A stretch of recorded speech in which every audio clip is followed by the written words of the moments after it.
Permaisuri adalah seorang wanita yang baik dan sabar. Maka dari itulah Raden Putra sangat sayang kepadanya. Sikap Raden Putra terhadap Permaisuri saling membuat Silir merasa iri. Raden Putra memiliki kebiasaan menyambung ayam-ayam sangat banyak terpelihara dengan baik. Setiap pertandingan ayam Raden Putra selalu menang, tak ada yang bisa menandingi ketangguhan ayam-ayam Raden Putra. Setiap orang yang ingin menjadi kemampuan bertarung ayam Raden Putra pasti akan pulang dengan kekalahan. Suatu hari Permaisuri sangat gembira saat dia mendapati dirinya hamil. Sudah sekian lama dia menunggu, akhirnya Tuhan mengabulkan doa-doanya. Semula Permaisuri ingin membuat kejutan bagi Raden Putra, namun berita kehamilannya tercium sang Silir. Maka sang Silir pun membuat rencana jahat dengan tabib istana. Sang Silir pura-pura jatuh sakit. Putra sangat mengkhawatirkan keadaan sang Silir. Ia pun bertanya penyebab sakitnya Silir pada tabib istana. Penyakit apa gerangan yang menimpa Silir? Tapi sang Silir keracunan makanan yang diberikan oleh Permaisuri Paduka. Mendengar jawaban sang tabib, Raden Putra pun mendengar dia segera memerintahkan pengawal pribadinya untuk membuang Permaisuri. Ampun Paduka, saya tidak pernah melakukan hal buruk pada sang Silir. Lihat kecilnya hanya sederhana, jangan hukum Hamba.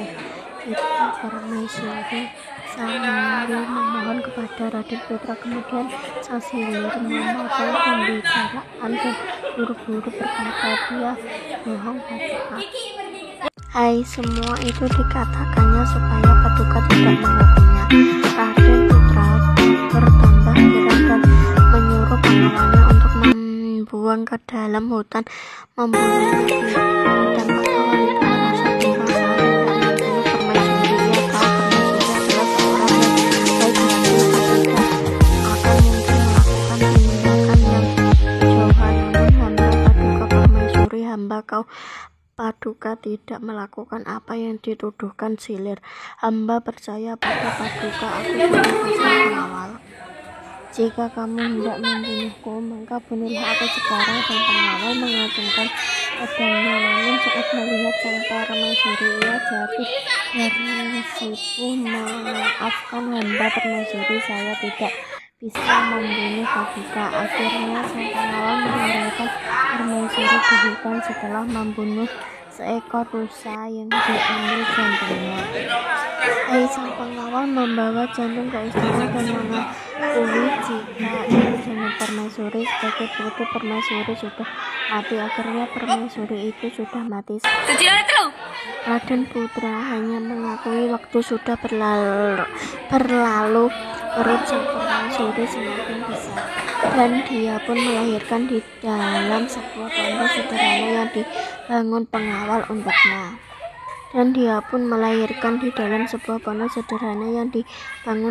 untuknya. Seorang bayi laki-laki yang telah lahir dan diberi nama Sindelaras. Permaisuri mendidiknya dengan sangat baik layaknya seorang putra mahkota. Sindelaras tumbuh menjadi anak remaja yang cerdas dan pemberani. Suatu hari Sindelaras bermain di hutan dan menemukan sebuah telur ayam. Dia membawa telur itu ke rumah dan merawatnya. Telur itu pun melihat Sindelaras sedang bukan kepalang. Dia rajin memberi makan ayamnya yang segera menjadi seekor ayam jago yang gagah. Saat Sindelaras memandikan ayam itu, tiba-tiba ayam itu berteriak, "Tuanku pernah makin deras tinggal di hutan rimba." Siapa sangka dia putra dari Raden Putra. Sindelaras terkejut mendengar suara ayam jagonya. "Tapi apa yang kau katakan itu dia pun melaporkan kepada ibunya.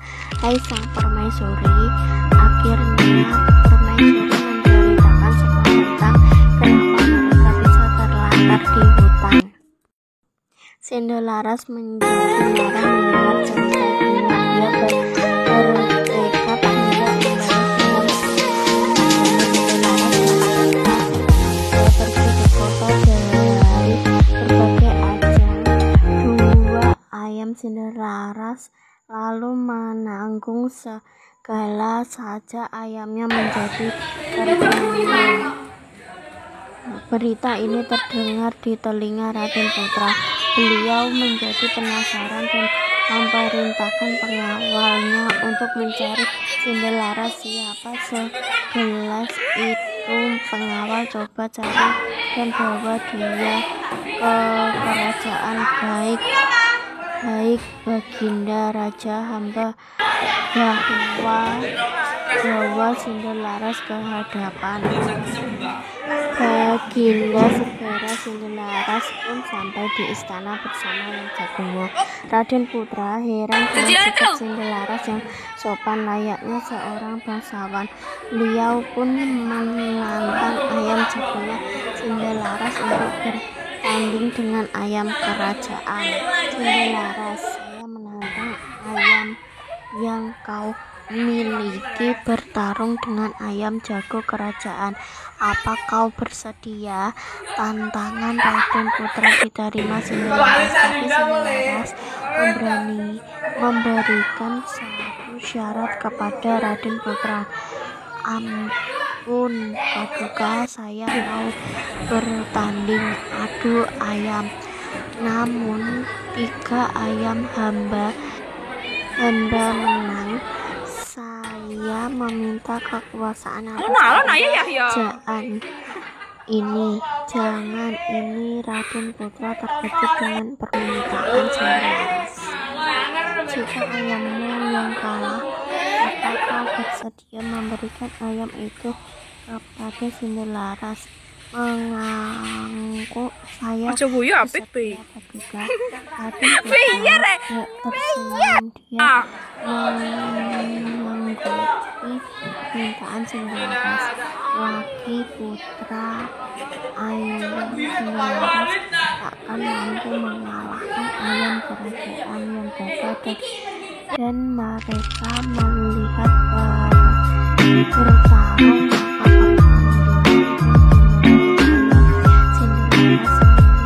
Hanya menghindari saat ayam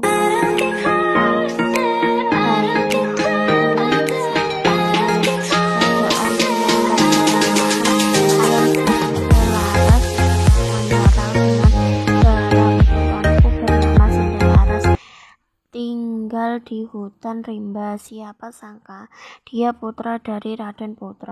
Raden Putra sangat terkejut mendengar kokok ayam Cinderlaras. Raden Putra bertanya kepada Cinderlaras, "Cinderlaras, apakah benar apa yang dikatakan ayam jago milikmu itu?" Cinderlaras pun mengakui semuanya. Raden Putra sangat marah. Dia memanggil Silir dan tabib istana dan menyatakan kebenarannya.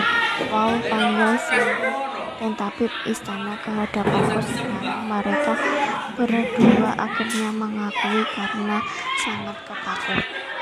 Hai, akhirnya Silir itu pun dihukum. Ampun Paduka, aku mengakui bersalah, mohon ampun.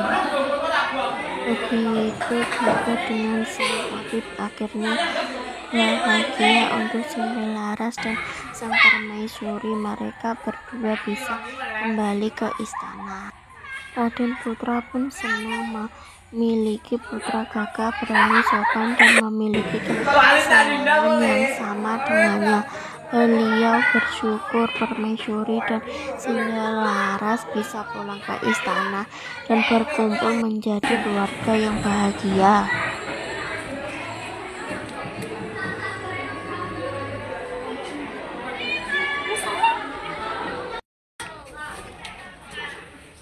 Alon ayah ya.